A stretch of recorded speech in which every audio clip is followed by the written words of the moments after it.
Welcome to the March Book 1 presentation by Big Mike and the Saillor sisters. Hey, y'all! How's it going? Hi!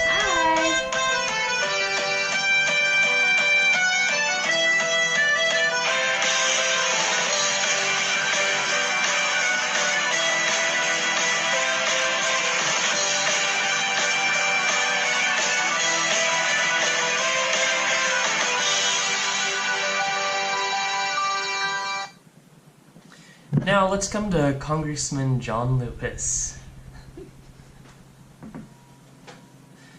Often was called one of the most courageous men in the civil rights movement ever produced. John Lewis was dedicated to protecting human rights, securing civil liberties, and building what he calls the beloved community in America. He has been called the consciousness of the United States Congress, and Roll Call magazine said John Lewis is a genuine American hero and a moral leader who commands widespread respect in the chamber. Now let's move back to his past. He was the son of sharecroppers and was born on February 21st, 1940, near the city of Troy, Alabama. John worked on his family's farm and went to a segregated school in Pike County, Alabama. During his childhood, he had heard about activists such as Dr. Martin Luther King Jr. and some movements like the Montgomery bus boycott. Later in his life, he would find out that he would lead his own civil rights movement. Now, he did travel up north with Uncle Otis, and they went to New York. And this was to get John some more ideas on how different the culture was up north versus the south of Alabama. Now on the route, they had packed their own lunches since they would be driving through the south, and they had to be careful where they stopped because people would treat them much differently. Now since the car was registered in New York, John was worried that people would be suspicious that he and Uncle Otis stole the car. Life in the city was much different than where John lived in the country. Whites and blacks lived together in the city and did not worry about equality. There were subways that had no assigned seats for colored people. John was amazed at this. Even though he loved the city, he missed his home, even if it was segregated. When John went to college, he joined the SNCC, which was an organization that conducted sit-ins for segregation establishments and taught them how to deal with multiple situations. There are both groups of black and white people in this organization that would mainly go to segregated lunch counters in Nashville, Tennessee. Both black and white members would role-play situations to each other so they could prepare for an intense situation they'd be faced with. Some of the things they learned how to ignore included beatings, public humiliation, name-calling, and dehumanization. For an example, you can see one of humiliation is Mrs. Doubtfire getting her chest burned on. An example of public beating is the Angry Nerds, how all these nerds are being flinged together and being hurt. And the name-calling would be on the top right corner, where someone is getting soda thrown on them, which is technically name-calling due to some complications. members of the SNCC would teach themselves how to protect themselves and their peers in an instance of a riot. One of the first sit-ins that John Lewis was ever invited to was on February 7th, 1960. They had agreed that they should have one spokesperson, and a young lady was voted to be said person. Other sit-in dates include February 18th, February 20th, February 27th, March 25th, and April 10th. The first time a black person was ever served in a store was on May 10th, 1960 at 3:15 p.m.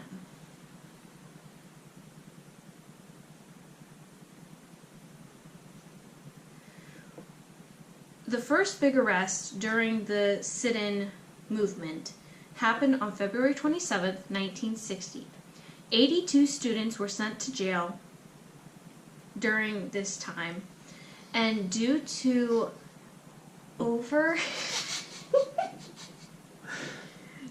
due to too many people in the jail cells, the bail was lowered to $5 per person.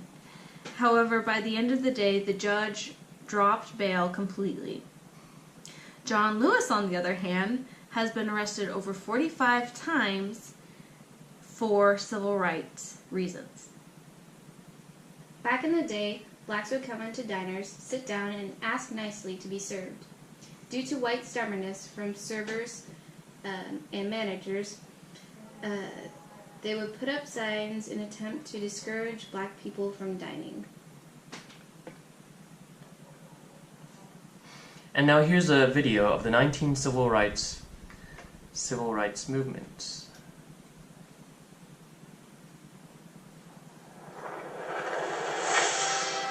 I may not get there with you, but I want you to know tonight that we as a people will get to the promised land.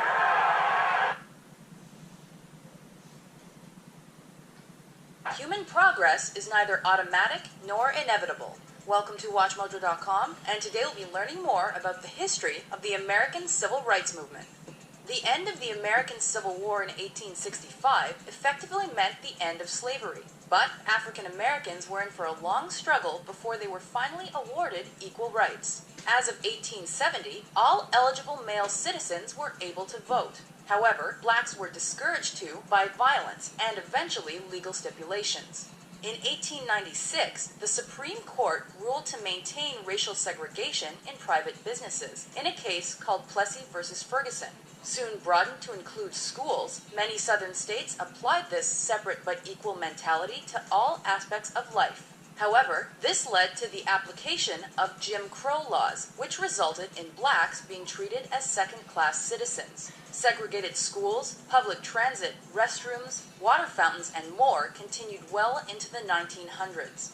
In 1909, a group of prominent black and white campaigners created the National Association for the Advancement of Colored People, or NAACP. Their goal was to increase racial equality and challenge issues like the Jim Crow laws. Unfortunately, it was between 1910 and 1930 that white supremacist group the Ku Klux Klan saw its biggest expansion amid increased racial friction. Following the First World War, the NAACP was devoted to ending lynching by white vigilantes. By mid-century, the group became instrumental in the Brown versus the Board of Education of Topeka court case. This class action suit, filed in 1951, asked that segregation in schools be struck down. Taken to the Supreme Court, the case resulted in the first integrated school in the United States to open in the fall of 1955. Encouraged by the decision, the civil rights movement began to hold high-profile boycotts, marches, sit-ins, and other peaceful protests. These included 1955's Montgomery bus boycott in support of Rosa Parks. A watershed moment came in 1957 when a high school in Arkansas admitted a group of African American students nicknamed the Little Rock Nine. Protested by fellow students, the governor, and even the state's National Guard, President Dwight Eisenhower eventually intervened to ensure the students' safe passage. By 1962, universities also began integrating, though black students were still met with protests and violence. The Southern Freedom Movement continued into the 60s, with support from newly elected President John F. Kennedy and his brother, Attorney General Robert Kennedy. The violence of the Birmingham, Alabama campaign influenced the president to fully endorse the movement. A great change is at hand, and our task, our obligation, is to make that revolution, that change, peaceful and constructive for all. On June 19, 1963, he proposed a civil rights bill to Congress, which was approved in 1964 after his death with support from President Lyndon Johnson. The bill struck down existing legislation that allowed for discrimination, and its approval was largely influenced by Martin Luther King Jr. and the March on Washington of August 1963. With this faith, we will be able to transform the jangling discords of our nation into a beautiful symphony of brotherhood. Capturing the attention of the media and the population, this event attracted hundreds of thousands of people in support of civil rights. Following that, the Voting Rights Act of 1965 ended the prejudiced voting system. Instantly effective, blacks began voting and running for public office. However, just days later, on August 11th, a violent 6-day riot in the Los Angeles neighborhood of Watts resulted in 34 deaths. This was indicative of a period of racially motivated violence that occurred in the mid to late 1960s.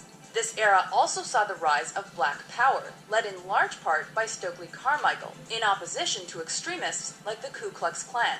This ideology was exemplified by the Black Panther Party, which followed the principles set forth by Malcolm X. Rising to prominence in the 1950s, his radical ideas advocated militancy for blacks. Black people are dissatisfied.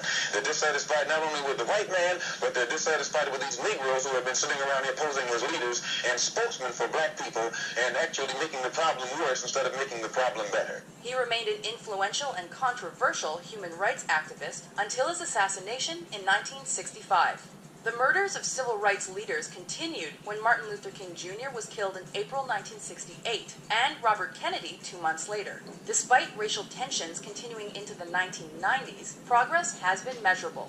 The election of President Barack Obama in 2008 is seen by many to be a culmination of centuries of work in favor of racial equality. This is the meaning of our liberty and our creed, why men and women and children of every race and every faith can join in celebration across this magnificent mall. Why a man whose father less than 60 years ago might not have been served at a local restaurant can now stand before you to take a most sacred oath.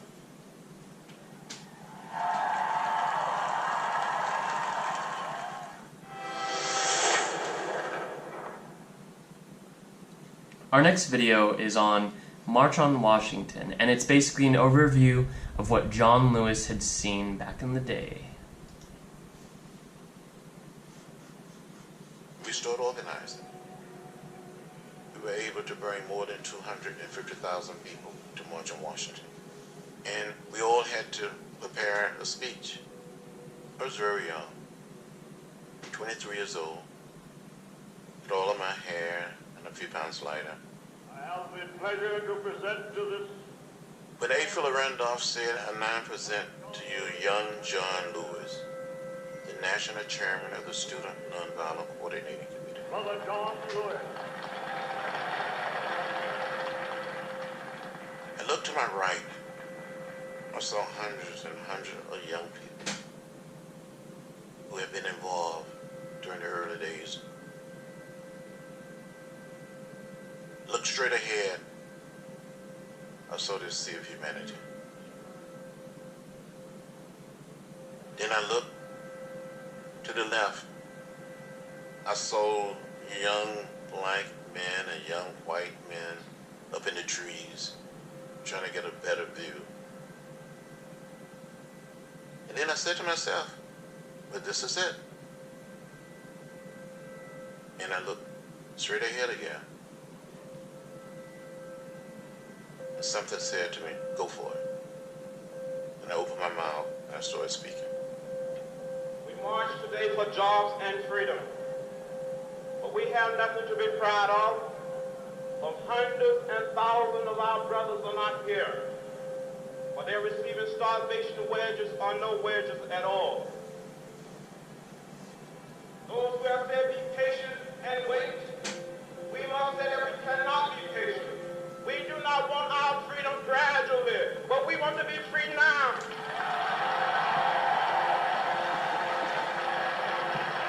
The time will come when we will not confine our marching to Washington. We will march through the of Jackson, through the streets of Danville, through the streets of Cambridge, through the streets of Birmingham.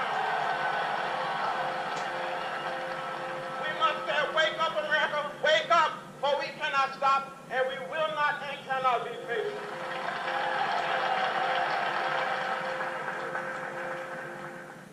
Hi, YouTubers. I'm excited to give you an update about our own YouTube channel.